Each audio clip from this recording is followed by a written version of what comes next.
Julián despertó con un sobresalto, jadeando como si acabara de despertar de una pesadilla, pero al abrir los ojos se dio cuenta de que la pesadilla apenas comenzaba. La habitación en la que se encontraba era la suya, o al menos lo parecía. Las mismas paredes grises, el viejo escritorio junto a la cama y las cortinas raídas que colgaban pesadamente sobre las ventanas. Pero algo no estaba bien. Se levantó de la cama sintiéndose extrañamente desorientado. Caminó hacia la puerta, pensando que tal vez todo era producto de una mala noche, un sueño raro que pronto desaparecería al despertar del todo. Giró la perilla de la puerta. Nada. La puerta no se movía. Volvió a intentarlo, esta vez con más fuerza. La puerta seguía inmóvil, fría como el metal. Era extraño, porque recordaba claramente que la puerta de su habitación era de madera, pero ahora parecía sólida, pesada, impenetrable. Golpeó con los puños, gritando por ayuda, pero solo el eco de su propia voz le respondía, rebotando por la habitación vacía. El pánico empezó a crecer dentro de él. Se lanzó contra la puerta, empujando con todo su peso, pero no cedía ni un milímetro. Corrió hacia la ventana y con las manos temblorosas apartó la cortina. Afuera, la ciudad seguía su curso. Coches pasaban, la gente caminaba, riendo y charlando como si todo estuviera en su lugar. Gritó con todas sus fuerzas, golpeando el cristal con los nudillos, pero nadie se detuvo, nadie lo escuchaba. Intentó abrir la ventana, pero tampoco se movía. Era como si estuviera sellada. Desesperado, tomó una silla y la arrojó contra el cristal, esperando que se rompiera, pero la silla rebotó con un ruido sordo y cayó al suelo sin causar ningún daño. Julián comenzó a sudar. Algo estaba terriblemente mal. Corrió de nuevo a la puerta, golpeándola con sus manos abiertas, arañando la superficie metálica, pero era inútil. Sus uñas se astillaban, dejando rastros de sangre en la puerta, pero no conseguía ni siquiera un rasguño en la superficie. ¡Déjame salir!, gritó, con la voz quebrada, sabiendo en el fondo que nadie iba a responder. Volvió a la ventana mirando a las personas que seguían con sus vidas normales. Eran tan cercanos y sin embargo tan inalcanzables. Su garganta se cerraba con el horror de su situación. Era como si la habitación misma lo hubiera tragado, sellando todas las salidas. Los días empezaron a pasar, o al menos eso creía. No había manera de saberlo con certeza, sin acceso a reloj ni teléfonos. Perdió la noción del tiempo. El hambre pronto comenzó a acosarlo y un dolor que se volvía más y más insoportable con cada minuto que pasaba. Rebuscó por la habitación, buscando algo, cualquier cosa que pudiera comer, pero no había nada. Los armarios estaban vacíos y el refrigerador, que alguna vez había estado lleno de comida, ahora era un cascarón frío y vacío. Julián comenzó a rasguñar las paredes. Primero fue un gesto de desesperación, pero con el tiempo se volvió casi un hábito. Las yemas de sus dedos sangraban mientras dejaba marcas irregulares en las paredes, su cuerpo lentamente debilitándose, pero su mente se aferraba a la única acción que le daba una falsa sensación de control. La habitación empezaba a empequeñecerse con cada día que pasaba. Julián se sentaba frente a la ventana observando el mundo pasar mientras su cuerpo se marchitaba. Podía ver a la gente caminar por la calle, los coches moverse, la vida seguir adelante como si nada. A veces pensaba que lo miraban, pero luego apartaban la vista sin una pizca de interés. El hambre se volvió insoportable. Su estómago se retorcía gruñendo con una ferocidad inhumana, pero no había nada para aliviar el dolor. Julián pasó horas tumbado en el suelo, con el cuerpo temblando de debilidad, su mente atrapada en un bucle de desesperación. A veces gritaba hasta quedarse ronco, otras veces se limitaba a sentarse en la esquina, observando las paredes con ojos vacíos. Los días se convirtieron en semanas. Julián estaba irreconocible. Su cuerpo se había reducido a una sombra de lo que una vez fue, su piel pegada a los huesos, su rostro cadavérico. Ya no tenía la energía para golpear las paredes o rasguñar la puerta. Apenas podía arrastrarse hasta la ventana para ver la vida que continuaba sin él.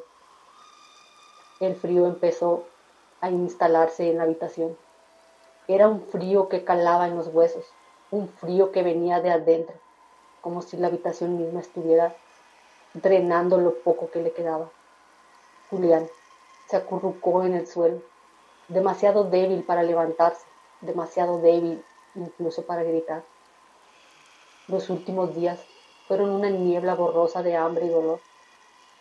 No sabía cuánto tiempo había pasado desde que intentó por última vez abrir la puerta o romper la ventana. Solo sabía que estaba atrapado.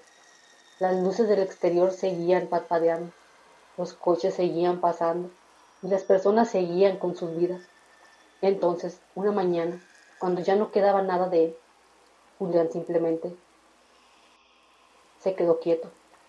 Sus ojos inundados y apagados miraron hacia la ventana por última vez. Afuera, el mundo seguía moviéndose, pero él ya no era parte de él. La habitación había ganado, y Julián, reducido a poco más que un esqueleto, se dejó ir, con el frío abrazándolo por completo. La puerta metálica permaneció cerrada, indiferente. De pronto, despertó y se dio cuenta de que solo fue una terrible pesadilla que nunca olvidará.